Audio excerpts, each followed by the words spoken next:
Polda Metro Jaya Rabu malam lalu menetapkan Ketua KPK nonaktif Firly Bahuri sebagai tersangka kasus dugaan pemerasan terhadap mantan Menteri Pertanian Syahrul Yassin Limpo. Selain kasus pemerasan, Firly juga dijerat dengan pasal-pasal gratifikasi dan suap serta pemberian janji atau hadiah oleh pejabat negara. Tidak terima dengan penetapan status tersangka, Firly Bahuri melakukan perlawanan dengan mengajukan gugatan pra-peradilan di Pengadilan Negeri Jakarta Selatan. Permohonan pra-peradilan Firly Bahuri telah diterima PN Jakarta Selatan Jumat kemarin. Sidang perdana pra-peradilan Firly akan digelar pada 11 Desember mendatang. Pada hari Jumat, tanggal 24 November 2023, Kepanitraan Pengadilan Negeri Jakarta Selatan, Kepanitraan Pidana, telah menerima permohonan pra-peradilan dari pemohon atas nama Firly Bahuri. Oleh Ketua Pengadilan Negeri Jakarta Selatan telah ditunjuk hakim tunggal yang akan menangani perkara pra-peradilan tersebut, yaitu Ibu Imelda Herawati SMH, dan hakim tunggal yang telah ditunjuk tersebut telah menetapkan hari sidang pertama, yaitu pada hari Senin tanggal 11 Desember. Sebelumnya, pihak Firly Bahuri menilai penetapan status tersangka terkesan dipaksakan oleh Polda Metro Jaya. Menurut pengacara Firly, Polda Metro Jaya juga tidak mengungkap bukti-bukti dalam kasus Firly Bahuri ini. Tentu penetapan ini juga mengagetkan kami ya. Terkesan sangat dipaksakan oleh pihak penyidik Polda, karena pada pemeriksaan tanggal 16 November kemarin, materi yang ditanyakan oleh penyidik Polda kepada beliau itu belum bicara pada substansi yang dituduhkan ya. Alat bukti yang diperlihatkan kepada kami tidak ada satupun sebenarnya. Seperti alat bukti katanya ada 2 mobil yang disita, ada uang bukti gitu. Uang siapa? penukaran uang. Itu pertanyaan kami. Uang yang nilainya cukup fantastik 7,4 miliar gitu. Ya. Itu uang siapa dan dari mana asalnya? Oke. Itu jadi pertanyaan kami ya selaku PH-nya Pak Firly. Sementara itu, Polda Metro Jaya menyatakan siap menghadapi gugatan pra-peradilan yang diajukan Firly Bahuri. Kapolda Metro Jaya Irjen Karyoto menyatakan gugatan pra-peradilan merupakan hak tersangka. Itu kan hak yang ditetapkan tersangka, silakan aja dan sah-sah saja. Okay? Apakah dari pihak Kapolda sudah menyiapkan tim pengacara atau bagaimana gitu, Pak? Secara organisasi kita lengkap semuanya. Polda Metro Jaya juga menegaskan penyidik telah bertindak profesional, transparan, dan akuntabel di kasus ini. Polisi juga mengklaim memiliki bukti-bukti terkait pertemuan dan penyerahan uang di kasus Firly Bahuri. Maupun kuasa hukumnya, pada prinsipnya bahwa penyidik akan profesional, transparan, maupun akuntabel dalam melaksanakan penyidikan yang dilakukan. Tapi pada prinsipnya dalam penyidikan dugaan tindak pidana korupsi yang terjadi, setidaknya kami dari tim penyidik menemukan fakta penyidikan terjadi beberapa kali pertemuan dan yang diduga penyerahan uang. Ya. Firly Bahuri saat ini telah diberhentikan sementara dari jabatan Ketua KPK. Presiden Joko Widodo telah menunjuk Nawawi Pomolango sebagai Ketua sementara KPK. Selain akan memeriksa Firly sebagai tersangka, Polda Metro Jaya akan memeriksa 4 pimpinan KPK terkait kasus Firly Bahuri pekan depan. Tim Liputan, Kompas TV. Kita akan dalami upaya perlawanan hukum gugatan pra-peradilan Firly Bahuri bersama Wakil Ketua KPK periode 2007-2011 Muhammad Yassin dan mantan Kabareskrim Polri Komjen Purnawirawan Ito Sumardi. Selamat malam Pak Ito, Pak Yassin. Selamat malam, Pak Cindy. Baik, terima kasih sudah bergabung bersama kami. Pak Yassin, Firly Bahuri melawan status tersangkanya dalam kasus dugaan pemerasan terhadap Syahrul Yassin Limpo melalui pra-peradilan. Menurut Pak Yassin, apakah langkah ini adalah yang biasa atau perlu diantisipasi khusus karena diajukan oleh Ketua KPK yang juga anggota Polri yang tentunya ya paham betul dengan penanganan perkara kasus korupsi? Iya.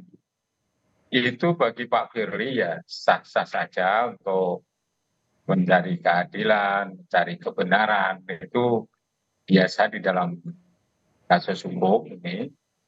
Nah, karena memang sudah dimulai sejak adanya pra-peradilan Pak Budi Gunawan ini menjadi yang tersangka itu semua mencoba untuk mengajukan pra-peradilan. Sudah banyak yang dihadapi ya oleh penegak hukum, khususnya yang pengalaman yang dihadapi KPK itu pra-peradilan itu muncul. Nah, sekarang ini kan kebalik, ini KPK-nya yang mengajukan pra-peradilan atas penanganan kasus korupsi atau dugaan kasus korupsi yang dilakukan oleh Firly Bahuri. Nah, ini umumnya adalah prosedur penangkapan melalui operasi tangkap tangan atau red cash candidate lah begitu. Itu umumnya yang dipermasalahkan itu.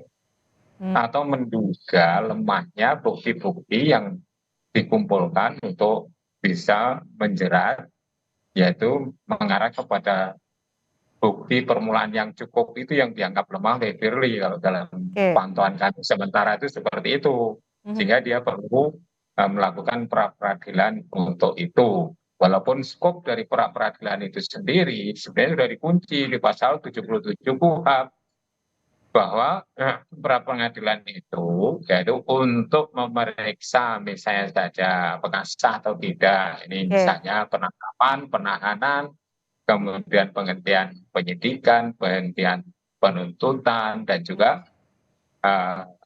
termasuk rehabilitasi, apa itu namanya, termasuk tentang ganti rugi yang dilakukan itu lingkupnya dikunci di situ di pasal KUHP itu.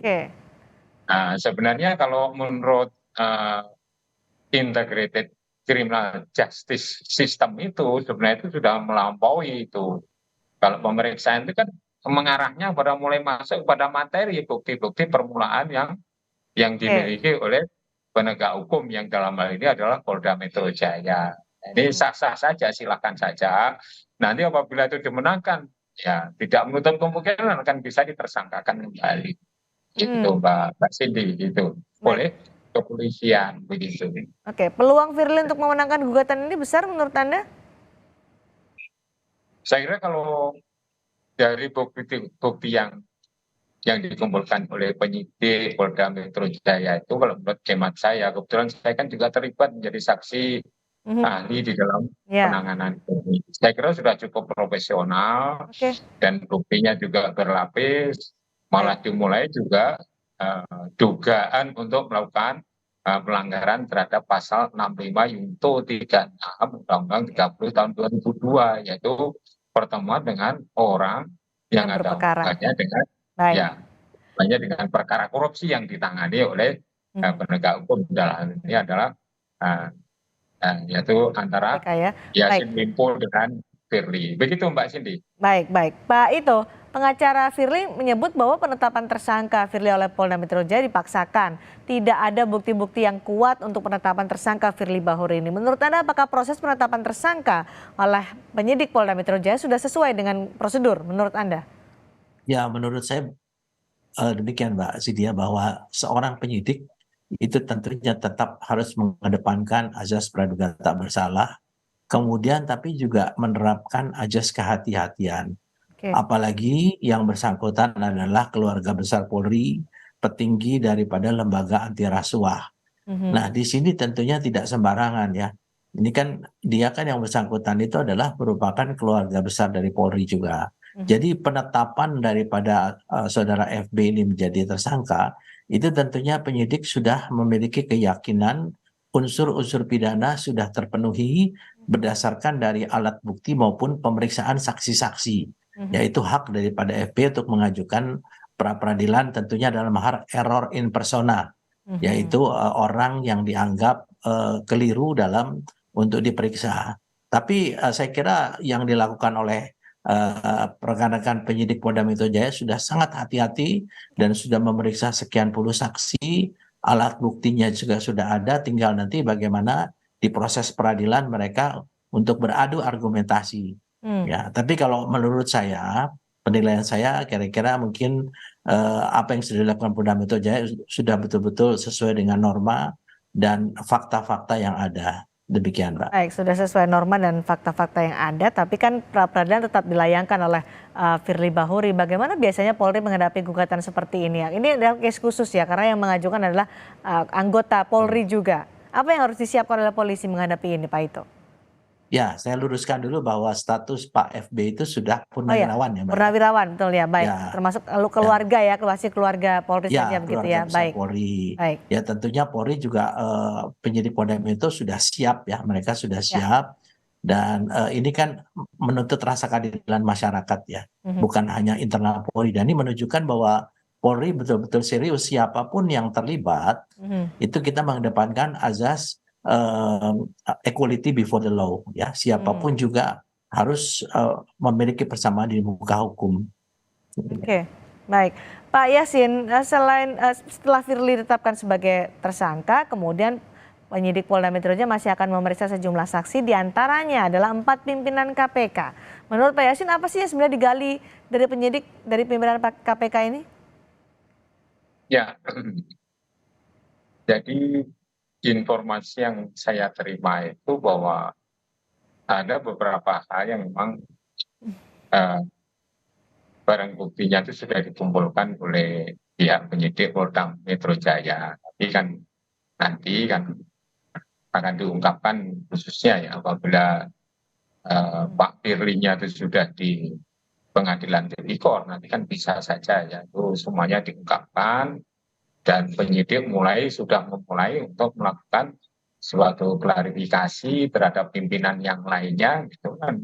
Tidak menutup kemungkinan bahwa ini ada keterlibatan yang lain sesuai dengan fakta-fakta baru atau hukum berdasarkan pengembangan penyidikan itu Mbak Cindy. Tidak menutup kemungkinan akan ada pimpinan lain begitu ya? Keterlibatan pimpinan lain Pak Yasin? Pimpinan lain tergantung pada kembali lagi pada profesionalitas penyidik di Polda Metro Jaya serta di penyidik Barreskrim tersebut gitu ya. Kalau tidak menutup kemungkinan ada keterlibatan pimpinan lain di KPK, apakah pertemuan antara Firly Bahuri dan Syahrul Yassin Limpo ini bisa jadi diketahui juga oleh pimpinan KPK yang lain? Iya, memang dugaannya seperti itu. Biasanya apabila seseorang pimpinan ini kan kolektif kolegial ini kan 5 orang. Sehingga apabila ada kecenderungan misalnya pimpinan lain itu masuk ke dalam wilayah yang melanggar hukum atau melanggar kode etik dulu, itu yang lain tuh memperingatkan. Nah ini kan tidak ada satupun yang memperingatkan. Ini kan bisa saja ini spekulasi dari masyarakat bahwa wah ini sudah diketahui yang lain kok ada pembiaran seperti ini. Ya pengalaman kami kalau ada misalnya rencana pertemuan dari salah satu pimpinan itu biasanya melaporkan atau minta izin kepada pimpinan lain atas rencana pertemuan tersebut. Pimpinan lain yang sedang concern mengetahui bahwa orang ini apakah ada hubungannya dengan kasus yang sedang ditangani, kasus korupsi yang ditangani oleh KPK atau tidak, itu biasanya memperingatkan. Misalnya saya mau ketemu si A, pimpinan yang lain mengingatkan atas permintaan izin saya mau ketemu ini. Ada masalah enggak orang ini? Oh jangan Pak Yasin, kita ya enggak jadi ketemu. Baik. Nah, di dalam kasus ini kan enggak ada yang seperti itu, yang istilahnya dari pimpinannya itu akan ditanya juga. Lapor atau tidak, tahu atau tidak. Nanti dalam pemeriksaan berikut ini kita tunggu aja nih Mbak Cindy, seperti itu. Kalau ada pembiaran, apakah itu masuk pada pelanggaran etik atau pelanggaran pidana?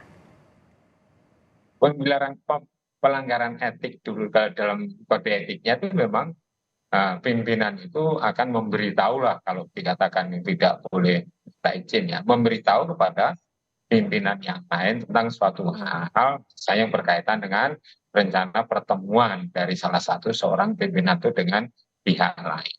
Nah, kita ini kan sangat soliter, yaitu mengikat diri selama periode kita ini dipercaya untuk menjadi pimpinan itu tidak harus ketemu sana melalui medium olahraga atau apapun itu kita batasi. Bahkan olahraga permainan itu seperti dilarang lah.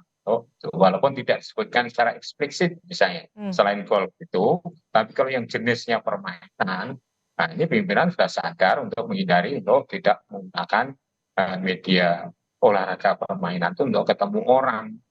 Begitu Mbak Cindy. Baik, kan Firly Bahuri sudah diberhentikan sementara, akses di KPK sudah diputus atau ditutup, tapi masih diperbolehkan untuk ngantor di KPK.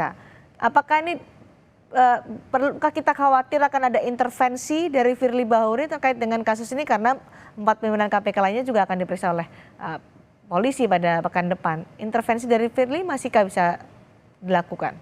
Ya, ini malah saya dengar bahwa sesaat setelah penetapan tersangka itu di hari berikutnya itu masih ikut gelar perkara. Ini kan membahayakan sekali. Gelar perkara yang biasa dilakukan oleh pimpinan KPK dengan tim penyelidik, penyidik dan penuntut umum itu biasa dilakukan setiap hari itu seperti itulah. Kalau dia masuk sedang posisinya tersangka, ini memang harus dari penegak hukum yang menyatakan dia tersangka itu segera melakukan tindakan penahanan sehingga dia tidak menghilangkan barang bukti atau tidak melakukan pengaruh sana ke sini atau pergi di luar jangkauan dari penyidik, misalnya pergi ke luar negeri kan sudah dikeluarkan tuh surat untuk. Jadi seharusnya KPK tidak hanya menutup akses untuk Firly di KPK, tapi juga tidak perlu ngantor, tidak perlu datang ke KPK, begitu ya Pak Yasin? Enggak, kepolisiannya segera menahan Firly walaupun masih ada proses pra-peradilan. Tapi ditahan nanti pada saat pra-peradilan kan bisa saja nanti diizinkan untuk keluar. Baik, Pak Ito, perlukah Firly ditahan seperti disebutkan oleh Pak Yasin tadi? Ya memang di dalam aturan hukum pidana disebutkan seseorang dapat ditahan ya Mbak ya. Itu dapat berarti juga tidak mutlak. Nah, itu tentunya dengan pertimbangan subjektif daripada penyidik. Tetapi saya yakin bahwa penyidik sudah memiliki satu pertimbangan-pertimbangan apakah yang bersangkutan perlu ditahan untuk mempermudah pemeriksaan ataukah tidak. Nah tentunya kita juga tidak bisa memaksakan kepada penyidik bahwa yang bersangkutan wajib untuk ditahan ya. Saya kira mungkin kita lihat saja bagaimana proses. Tadi saya menambahkan dari Pak Yasin, betul sekali keputusan kolektif kolegial ini juga tentunya perlu digali. Apakah para pimpinan KPK yang lainnya itu mengetahui tetapi diam saja, dan tentunya nanti dalam proses pemeriksaan atau permintaan keterangan akan bisa digali bahwa memang betul mereka tahu tapi tidak memberitahu atau mungkin ya adalah namanya keengganan ya untuk bisa menyampaikan kepada pihak-pihak yang memerlukan. Demikian. Oke. Jadi masih sesuai dengan pertimbangan subjektif penyidik ya, apakah ditahan atau tidak, tapi supaya untuk menghindarkan intervensi itu Pak Yasin menyatakan lebih baik ditahan. Nanti kita akan lihat bagaimana perkembangan atau dinamikanya dalam proses hukum selanjutnya. Terima kasih Pak Yasin, terima kasih juga Pak Ito Sumardi sudah bergabung bersama kami di Sapa Indonesia Malam. Terima kasih.